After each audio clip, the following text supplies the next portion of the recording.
the Mona Lisa, the Statue of David, the Taj Mahal, Matt Stoney eating 4,044 M&Ms in one sitting. Art has many different forms throughout history, with their products forever being world-renowned, globally recognized and critically acclaimed as key points in time. To be loved and cherished for thousands of years to come. And I think it's time for something new.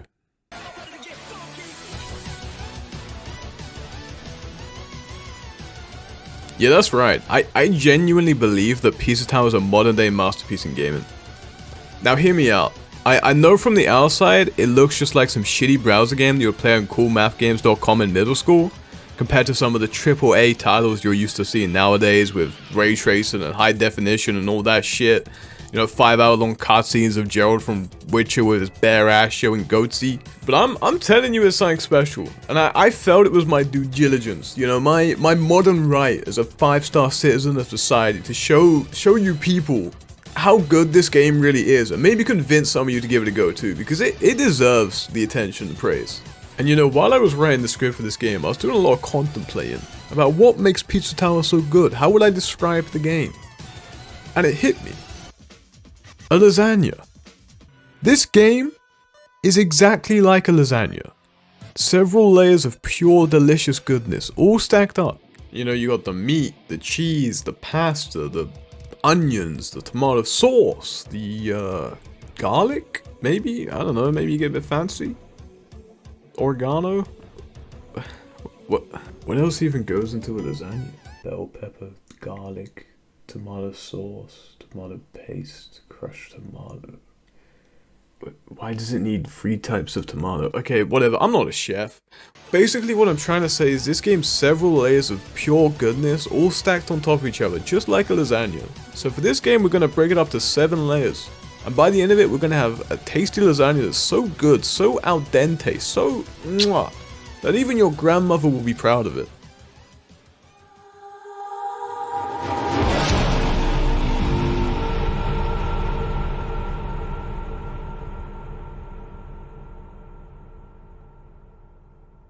So you guys know the hit movie Star Wars, right? How Luke finds out he's a Jedi and gets trained out by some green creepy guy in a swamp somewhere, only to then go out and kill his dad, who he didn't actually know was his dad, for like 60% of the whole movie. Well, Pizza Tower is nothing like that, at all. Instead you play as Peppino, a small town pizza chef who's trying to make an honest living in his humble little abode, all the while your customers are being stolen by some giant fuck-off pizza tower across the road? Mountains? Mountains, those are mountains, right? Yeah. Broken with zero mustache twirling spirit left, you march your perky Italian buns up there to confront the owner. You know, try and work out that deal, try and find some common ground, you know, maybe become allies and form the pizza mafia. Who knows? Who knows what might happen? Only when you get up there, you find out the man's got a dark side. You know, this ain't Pizza Hut, this is Domino's, and he's out to get you, and he's out to get you good. Using a giant death laser built on top of the tower in secret, they straight up go Oppenheimer on your ass and blast your dainty little restaurant into the next realm over. Maybe this is a lot more like Star Wars than I thought. You run back to your restaurant to try and salvage what you can, but it's too late. Your pizzeria is in pizza heaven now. But all this does is fuel you with the rage of 1,000 suns. You know, add 1 extra jalapeno to your spicy meat lover's pizza. You know, you're out for revenge and tomato sauce, so you grab your best friend Gustavo and storm that tower like those troops did in Area 51, with the goal of letting them know that this is your turf, your homestead, your pizzeria, your pizza God-given land, and no one, not even Big Pizza himself, is gonna take that from you. So yeah, as you can probably tell, the lore is pretty wacky to say the least. But I think it does the perfect job of setting the overall tone for the game, making you realize this isn't exactly a game to be taken seriously, but a game built for the pure fun of it, which surprisingly is a rare anomaly these days, with games being so heavily focused on serious topics, forced character development, or storytelling, which aren't necessarily bad things, but a lot of the time I find myself just wanting to jump straight into the game itself and have fun and escape from reality, not be reminded of reality by the game I'm playing. And I think it's refreshing to see a game shifting the focus back onto that for once and returning to a nostalgic era of gaming which I think has been very lackluster in recent years. What makes a Pizza Hut pan pizza so good? It's a pan full of homemade taste. Made fresh with dough we raised twice. Baked in a pan with a light crispy crust. Dripping with pure mozzarella cheese. And your favorite toppings. There's only one place you can get a pan pizza this good. Your hometown Pizza Hut restaurant. The entire game is set within the pizza tower itself, with 5 total floors of the tower, which effectively act as hub worlds to access the main levels. With each floor having only 4 levels and 1 boss fight, I know it doesn't sound like too much, but the real meat and potatoes here, or I guess in this case pizza and pepperoni, is how much detail is actually put into those levels. With every single one of them having its own unique mechanics, level theming, art and textures, and multiple unique songs from a vast soundtrack, leading to a layer on our lasagna that's as spicy and mouth-wateringly delicious as it gets. The main goal of Pizza Tower is to get to the end of the level while gathering as many points as possible and saving your cute little pizza topping friends throughout. It's a simple formula that has been around for eons, starting with games like Super Mario Bros. Or Sonic, but while Mario focuses heavily on platforming and Sonic focuses on speed, Pizza Tower combines both of these into a system that shouldn't work, but does, and so effortlessly at that. Taking the speediness of Sonic and the platforming of Mario and blending them together like some DeviantArt fanfic. Built with a smooth and reactive moveset that allows you to tightly traverse the levels while moving at Mach 5 speed with zero on-the-rail moments with games such as Sonic. Every single action you do comes straight from your own key presses. Every single time you lose your speed, it's your own fault. Initially, it might feel impossible to keep your speed throughout some of the tighter spaces within the levels, but the more you play and understand how the moveset works and how the levels flow, you'll slowly build up this repetitive mindset with what moves to execute when and how to approach certain obstacles. It's like you can physically see your skill improving, and again, it's all backed up by this spicy little moveset that even Chef Boyardee himself would give a chef's kiss to. Nice. As with most other games in the genre, you can jump, you can crouch, you can ground pound, you can walk at a moderate pace, you can run at a not so moderate pace, with only a few minor differences from walking to running, such as the new ability to run up walls, or ground pound evolving into a dive, or the crouch becoming a slide. It may seem very basic and unimaginative, and in a way it is, but that basic moveset weirdly frees you up more than it hinders, with it all feeling really responsive and the levels designed so perfectly around it that it just feels natural in all of its simplicity. Take this small section on the level Fast Food Saloon, for example. This level features time switches that unlock these weird looking tomato sauce beams, doors, whatever they are, hiding away past the map and only temporarily being opened by these buttons, forcing you to optimize your route and effectively utilize the moveset in a series of jumps, wall climbs, slides and dives, all working in unison together and making that basic moveset not feel so basic anymore.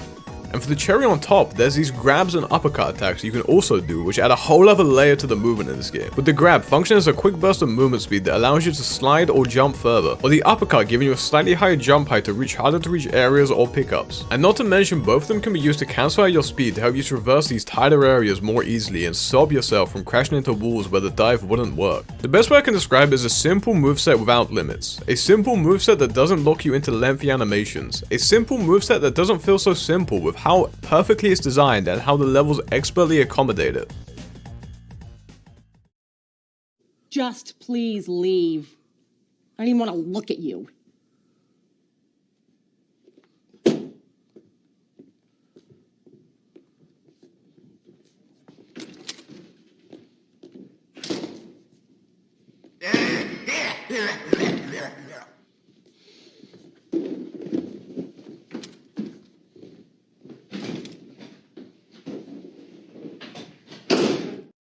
I've been keeping a secret from you guys this whole time, and not just a minor one either. You see, when you get to the end of the level, it doesn't just end and present you with some fancy flagpole that you can climb down and go to the castle. No. Instead, you're met with this guy called Pillar John, a mysterious purple pillar looking pretty down on his luck, and as you approach him, the music stops, shifting into these ominous hums that echo in a radius around him.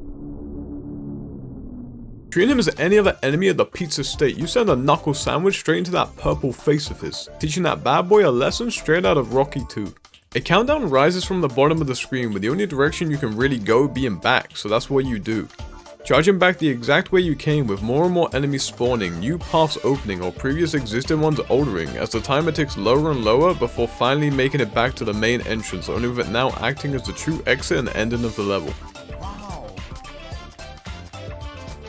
That's right, all of these levels, all 20 of them, are designed for you to not only traverse them forwards normally, but in reverse on a fairly strict timer. And you'd think that some of the level design might feel awkward in places to accommodate for the initial run, but not thinking about the run back. However, this is not the case. Every level was designed so fluidly and thought out extensively to accommodate for this two-way system that it makes for such a unique mechanic separating it from other games in the genre. And one of the best well thought out parts of the whole concept is simply the fact that you don't have a timer on the initial run through. You are still encouraged to go fast by the slowly decreasing combo meter that is refilled by collecting pizza toppings or killing enemies. But if you want, you can take your sweet time and learn all the parts and routes of the level to prepare yourself for the inevitable pizza time and run back to the start. It's a neat mechanic that complements itself in so many ways and enhances so many aspects of the game and level design. And speaking of which, I think it's time we speak about some of the actual levels.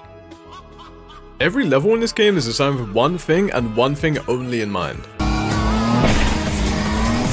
Speed. It's reinforced everywhere you look with these long stretches of platform allowing you to gather speed, strategically placed ramps that allow you to run up walls without jumping, or these hallways that twist and turn but still allow you to keep your momentum with the space being just wide enough to dash and dive through. And if for whatever reason it isn't, you can just ground pound into a ramp to instantly rebuild that momentum.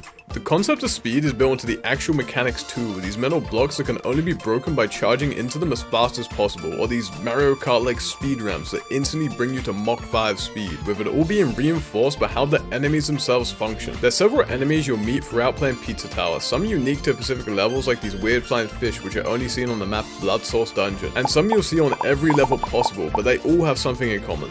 They're annoying. Real fucking annoying. You'll go to grab them or ground pound them and just randomly get hit, losing your combo because their hitboxes always seem slightly bigger than yours. And I know what you're thinking right now, you're thinking Treat Fly, what do I do here? How do I counter this? Well, let me tell you, young Jim. You could try and parry their attacks with a well-timed taunt, or alternatively, you could just run as fast as you physically can, no holds barred, straight at them, sending shivers down their spine so much that they forget to even attack back, just letting you rampage straight through them like a bull whenever it sees a man wearing the color maroon. A mechanic of many that builds on the idea of speed and makes you want to learn all of the different systems to utilize them correctly. And another crucial aspect of the game is the uniqueness and differentness from level to level. The core concept always stays: get the pizza toppings, build your score, kill enemies, and get out. However, every single one of the 20 levels introduces its own gimmicks, whether it's actual power-ups to switch up your moveset, new enemies, or straight up new mechanics within the level itself to switch up how you play and think. This game is full of them. Take the second level in the game as an example, titled Pizzascape. You've got this fancy night armor that's completely unique to just this one level, that allows you to use slopes dotted around the map to build up momentum to slide across the floor or open previous inaccessible areas. Or the level Oregano Desert, which has these cool looking guys with some sick shades holding some maracas? Drumsticks? Drum rackers? Well, I'll be honest, it don't matter what they are, because they're spicy. And when he throws them in your mouth, he gives you the Fire Mouth power-up, which allows you to walk faster, jump higher, do these sideways dashes, and set off TNT, which is also an exclusive mechanic to just this one level, that makes it so certain platforms crumble like you're playing around a temple run. Well, how about a round of golf in this level simply titled Golf, where throughout the entire level you have to carry these cheese balls to the end of each hole to open doors and access new areas of the map. Or this one named Gnome Forest, where you get to play as your best friend Gustavo, who I mentioned in the lore section of our tasty little lasagna. Equipped with his trusty steed named Brick and a piece of cheese on a stick, his moveset is entirely different from Peppino's. Utilizing Brick to wall jump more akin to games like Ratchet and Clank instead of Peppino's wall running, or using him as a bowling ball to plow through enemies from a distance. Brick and Gustavo's moveset is a complete mix-up from Peppino's, and the fact that the developers put in all of this work and time and effort into his animation design only for him to be used on just this level and another one titled Big Pig City really speaks for the passion and commitment the devs had for this game, making sure to flesh out every single corner and inch of it to make it feel special by constantly throwing new things at you to experiment and play with. This game feels fresh and exciting from start to finish. Where other games bombard you with content for the first few hours as a way to get you hooked then leave the rest of the game as this dry, contentless drag, Pizza Tower instead strives to make from start till finish feel so fresh and new and inviting.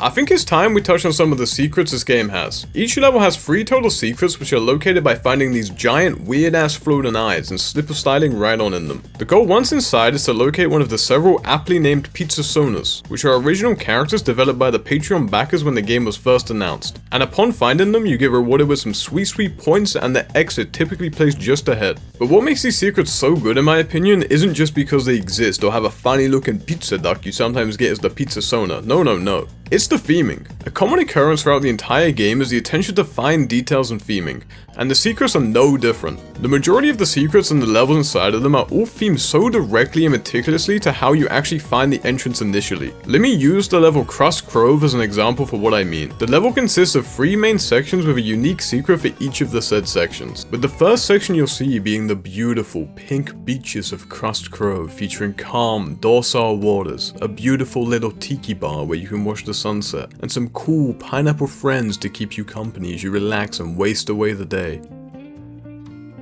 The next section is the beautifully named SS Ship, which is where you're first introduced to the main unique enemy of this level, the Pizza Goblin. Now these boys may look fierce or scary, but you can easily parry their cannonballs, sending them into an early pizza grave without the need for high glucose gluttony. And finally, there's the underground cave system with strong water rapids, cannon goblins as far as the eye can see, and a bunch of tightly timed jumps that'll make you want to smash your monitor the moment you lose your combo. Now for the reason why I'm telling you all this, you might ask? Well, it's for the secrets, those juicy little secrets. The first one you'll stumble upon is on the SS Ship right after finding the level's unique power-up, the barrel transformation, which allows you to roll and bounce off of walls like a dwarf's wet dream. So what is the secret, you might ask? Well, it's essentially a tutorial for the barrel, teaching you that you can slide under gaps while rolling in the barrel, as well as how to time your jumps effectively to manage your height. And I know exactly what you're thinking, you're thinking, well, that's cool I guess, they used the barrel in some secret right after initially giving it to you, but where are you going with this? Well, you just wait, young Jimothy, hold your horses, I'm getting there, I'm taking my time, I'm letting mature like some fine wines, okay? The next secret you'll see is during the beach section right after escaping the SS Ship. The first thing you'll notice is some dude pop up on the bottom left of your screen, sending a barrage of cannonballs down on you like you just got a 6 kill streak playing Modern Warfare 2. Forcing you to Speedy Gonzales out of there with the speed of, well, Speedy Gonzales. Forcing you to learn a new mechanic upon reaching this pool of water where if you're running fast enough, you can run on water like Jesus. So where's this next secret, you might ask? Well, you guessed it. Right after teaching you about the water mechanic, you'll run straight into another secret eye placed perfectly next to a pool of water. The secret itself is this mad dash ladder-like system of water up to the very top, forcing you to once again learn and use that water mechanic you just learned to traverse yourself up to the very tippity top without slowing down. And finally, we're on to the final secret of the level.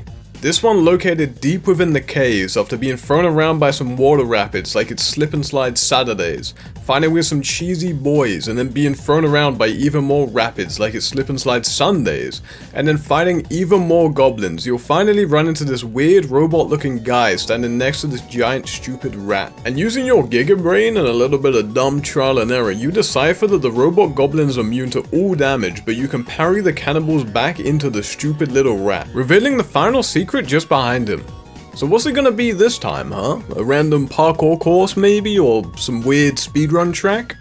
Nah, it's a small little arena with another robot goblin and 3 more stupid rats standing proud right behind him, where you have to bat them all down like you're playing a round of baseball going for a home run, perfectly corresponding to the way you entered the secret in the first place. Just like with every single secret on this level and throughout the entire game, this attention to detail is seen with even the most minute things, with every single corner, nook and cranny being fleshed out and filled with love. Whether it be the level design, the animations, or the amount of content there is with unique additions to the levels, everything is perfect, and I haven't even got to the bosses or music yet.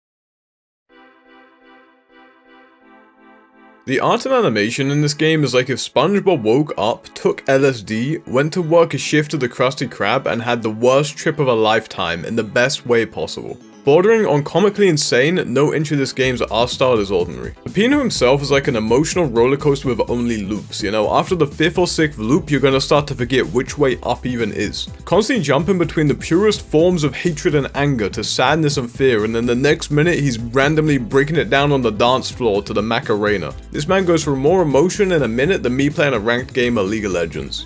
all portrayed by these over-the-top caricatures that sort of just make you smile as you play, not being afraid to throw all realism or reason out of the window to lean into the quirky fun side of it all. I know I mentioned it a little bit earlier, but this game is never too shy just to be fun.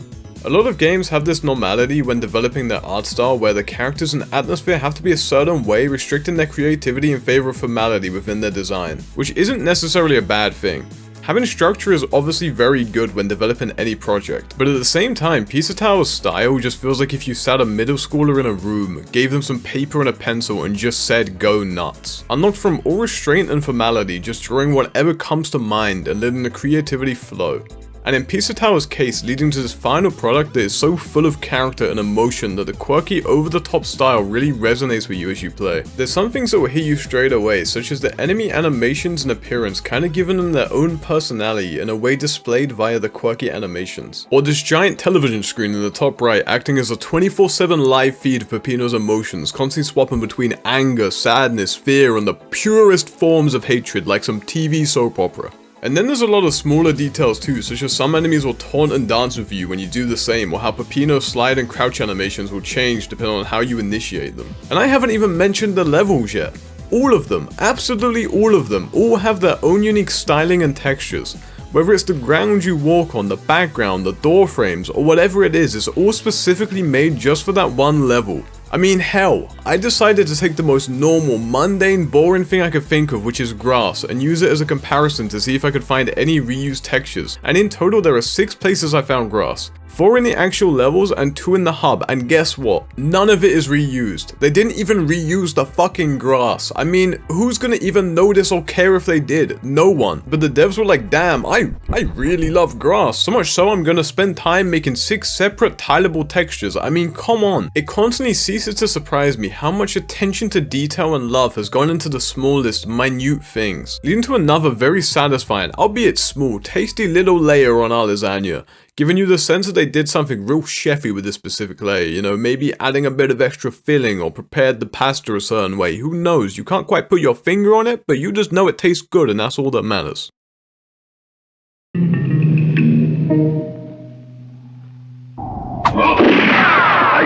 Dirty dingo! Show your face, Forrest!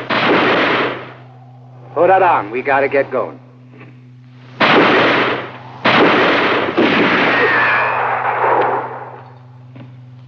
Get on your horse.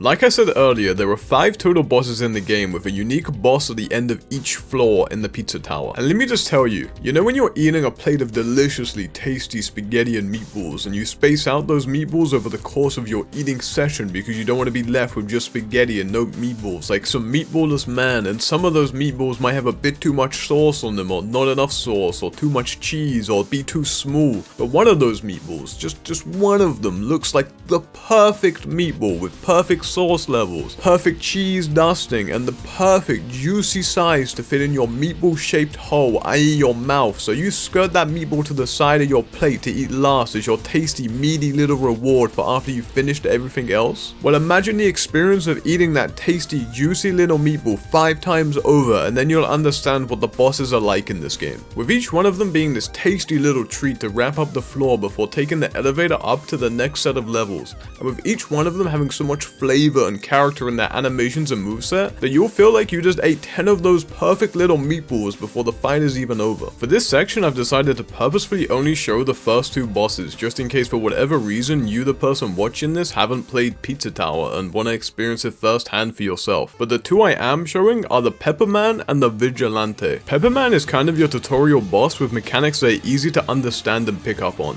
You jump and dash around, wait till he starts flashing and give him a big old kiss goodnight. Equipped with some side mechanics like these stone tablets you might need to go Michelangelo on and fuel Pepperman's ego and reveal his weak spots, or random enemies that you always need to avoid and be careful of. But even for the first boss in the game, he's still filled with so much character and meatball flavor. whether it's his quirky animations or egotistical personality that is shown through the art rather than told through lore, or these subtle mix-up mechanics that he sometimes hits you with out of nowhere. For example, he'll go from doing these normal basic charge attacks that you begin to expect and recognize to then hitting you with the old Baba Booey classic and turning around mid-dash to keep you on your tippy toes. And what happens when you finally take out all of his health, you might ask?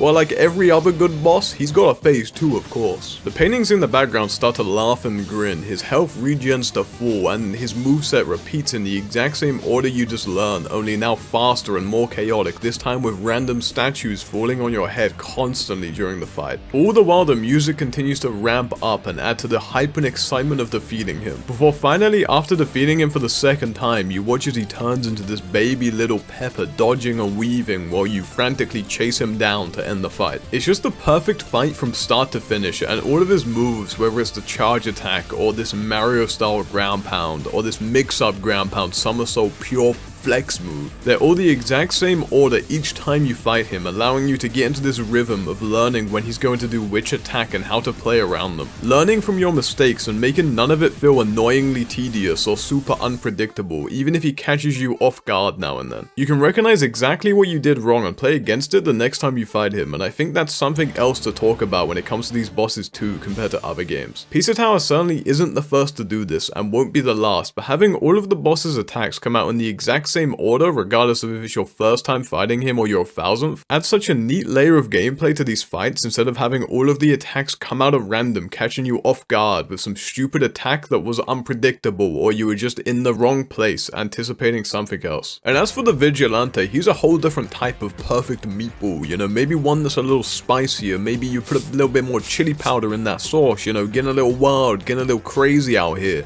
But he still tastes just as juicy, if not juicier. Grandson of Johnny Cheese and the owner of Fun Farm, the Vigilante is a rootin' cowboy with his fancy cowboy hat who was tricked by the owner of Pizza Tower, being told that Peppino is a wanted war criminal. The fight starts with the Vigilante throwing you a box containing a revolver, which you willingly pick up, completely switching up the pacing of the fight from the very start. This time, instead of him having glowing phases that allow you to hit him like with Pepper Man, you can instead just shoot him whenever you like, taking 8 total shots to take out one of his hit points, or alternatively one Omega shot that you can charge up by holding down the fire button, followed up by 2 regular shots. This style of combat with the gun forces you to play a lot more manic compared to the Pepper Man fight. While with Pepper Man you can play patient, focusing on dodging and waiting for his weak spots to show, the Vigilante fight instead plays as this non-stop battle as you try to get hits in where you can and avoiding any projectiles he returns, completely switching up the format from one another. However, they do have one thing in common. Just like with Pepper Man, he also has a second phase. The lights go out and all you can see is the silhouettes of Peppino and the Vigilante himself, setting a mysterious but epic tone. His moveset once again, following Peppino's footsteps, begins to repeat, with it all shaded out into the silhouette of the background as crates of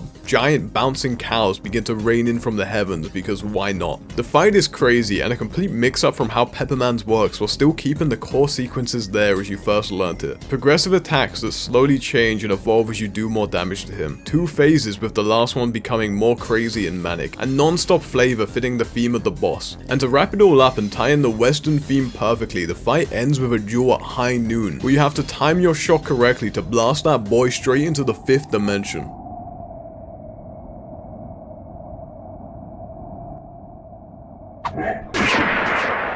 This is a running theme throughout all of the other bosses too, with them all having this really unique way of fighting and mechanics to force you to learn and memorize their movesets, leading to such a satisfying victory at the end, with the final boss being so good, so perfectly meatball-like, so round, so juicy, so delicious, so mouth-wateringly perfect that you can forget about the whole spaghetti part of spaghetti and meatballs. That boss is just one whole perfectly sauced meatball on a plate and nothing else. But I'll save that boss for you to play yourself.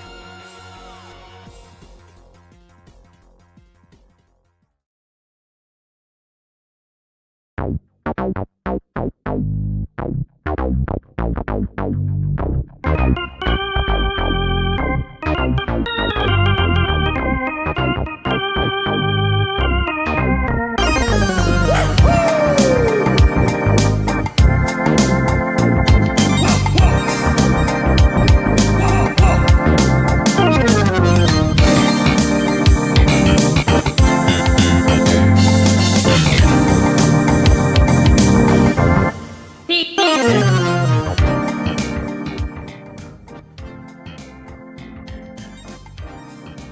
If the bosses in this game are perfectly juicy meatballs, then the soundtrack in this game is a side of warm, crisp, greasy garlic bread, oozing with flavor. Containing 73 total songs over a variety of genres and paces, it is just non-stop bangers after bangers, with each level having its own unique individual song or multiple to tie into the level, as well as a remixed version for the secrets, and with a lot of them ramping up as you play. I think the level Pizzascape is a great example of how the music affects your overall feel of the game as you play. The level starts with the song Hot Spaghetti, starting very slow and peaceful with these high-toned dinging notes, creating pattern and building for the song as you initially enter the level for the first time and begin learning it. More instruments and layers quickly get added to the melody, along with these random screams and ghostly noises, setting for the ominous tone to come before it all breaks into a complete key switch, with the dinging disappearing entirely, building more and more into that ominous feeling before bringing it all around and tying it together in this beautiful composition that is so hard to describe other than just perfect.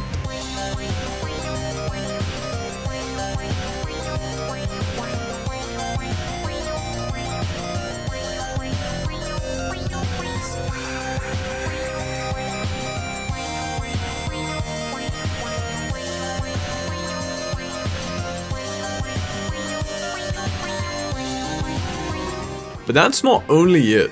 As you progress further into the level, a new song will begin to play, functioning as an alternate version to the song titled Cold Spaghetti, following a very similar melody structure, only now using the sound of a steel pan drum to replace the dinging from before, adding to a more mellow and reserved sound. As it begins to build up again with every single instrument and sound, adding this new layer to the song and furthering the progression before finally around the 140 mark it hits its peak, with it all once again coming together and being this beautiful payoff of sound. It tickles my eardrums every single time I hear it.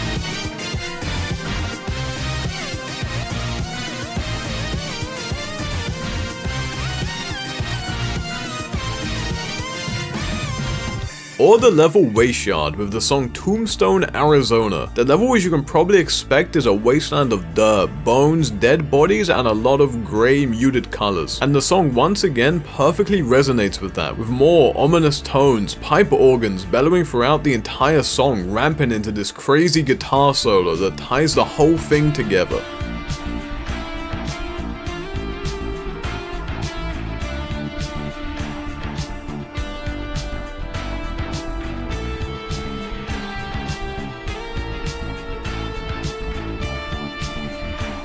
Or the level Fast Food Saloon with the song Yeehaw Delivery Boy, a saloon themed level with cowboys, guns and hot dogs, and probably one of my favorite levels and songs in the entire game. It features these synthesized whistles over an almost gritty and heavy bass, completely contrasting one another, and also featuring samples from the Jet Set Radio soundtrack on the song Sneak Man, which I feel also heavily inspired the Pizza Tower soundtrack with a lot of similarities in structure and chaotic but beautiful sounds. And somehow this amazing soundtrack is composed by just 3 people. Mr. Sauceman, who being a fan of the game, sent a demo to McPig of a song he made for Pizza Tower, which ended up in him joining the team and the song becoming one of the most recognized songs in the entire game as the escape theme known as Pizza Time. Classic Jitto, who was recruited by McPig after uploading remixes of Mr. Sauceman's music to his SoundCloud, which McPig liked. And finally, Post Elvis, who only worked on the title screen song for the game called Pizza Deluxe, and none others, but that song is still just as much of a banger as all of the others. But long story short, the music to this game ties the whole feel and atmosphere of the game together perfectly, setting the overall tone for the game and leading to such a pure fulfillment of sound as you play through the game. And even if you're somehow not sold on the game after watching this or not already playing it, I highly advise for you to at least listen to the full soundtrack and give it a go, which I've linked down in the description for anyone interested, because it's just too good not to.